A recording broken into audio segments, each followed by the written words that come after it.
Hello, hello, hello, and welcome to the first ever episode of AI Partner Network, Nobody Studios, and I have the best guest ever to kick this off. It's Michael. Hey, Michael. Hello, Min. Nice to see you, man. Now, we're going to keep this fast-paced, and I have a few sort of topics for us to discuss. For people joining us for the first time, we've created a AI Partner Network at the studio, and it's very much to work with consultants, organizations that are doing some really cool work in the world of AI.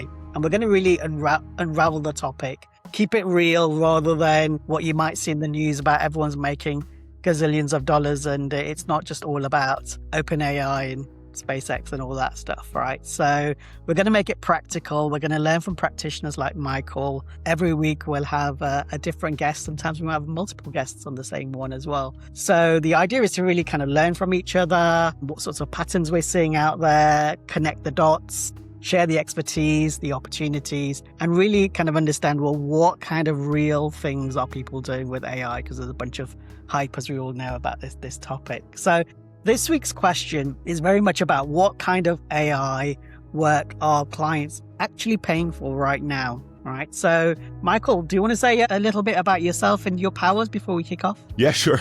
I come from, my name is Mike Ramos. Feel free to call me Ramos. Everybody does. I come from many, many years of marketing automations and CRM relationships and just building marketing go-to-market strategies, and bringing AI into our fold has been, 10xing all the things we're doing. So it's good to be on a podcast because I get to talk about some of the things I'm now practicing, where I'm pulling out some of those nodes and just dropping a model right inside of those flows, making it smarter, faster, and just driving the next AI, growth strategy, really.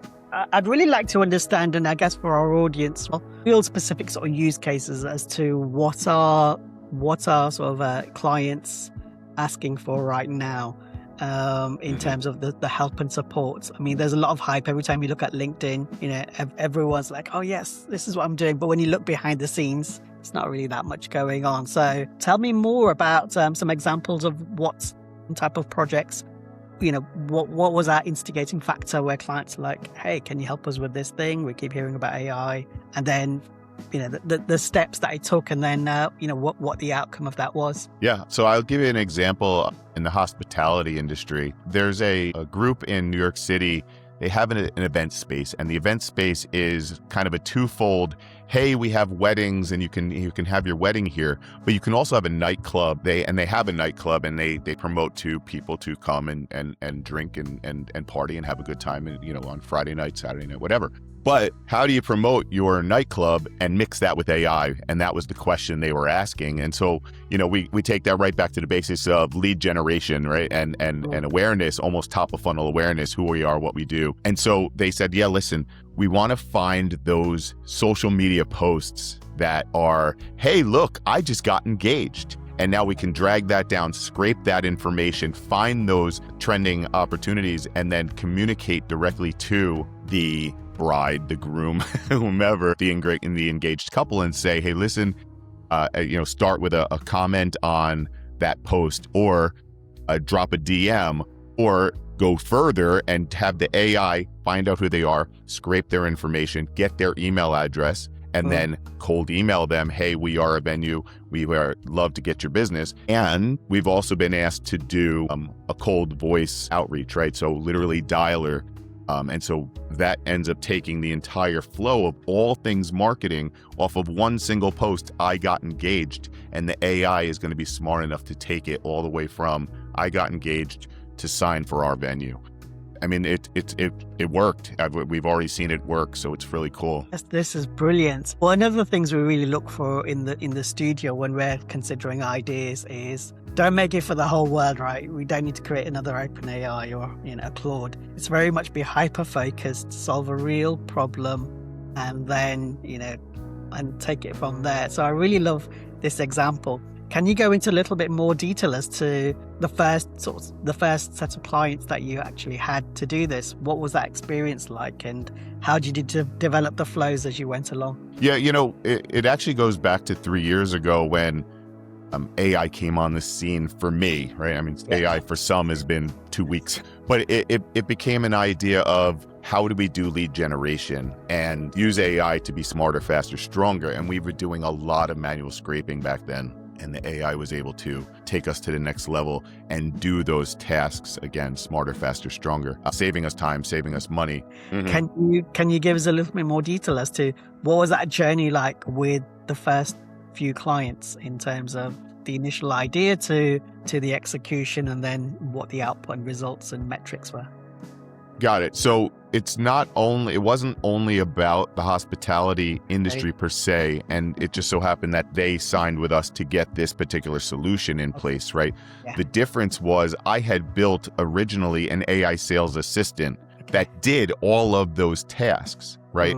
So I can do that for the boat industry. I can do that for the car dealership industry. I can do that for any service or consulting industry. It originally was an AI sales assistant, takes the leads, takes the inventory, puts it together, and does those email marketing, does those cold outreach phone calls, does that social media marketing, and generates that content for us and puts a human in the loop so that we don't have to do it autonomously. It just so happened that the hotel industry was one of the first to actually sign and use it. And shouldn't say hotel, the hospitality industry was the first to do it. Secondly would have been the boat industry, and they are now running an autonomous, and we could probably get into this, an autonomous agent that does all of that, no human in the loop. So that's kind of cool as well. Yeah.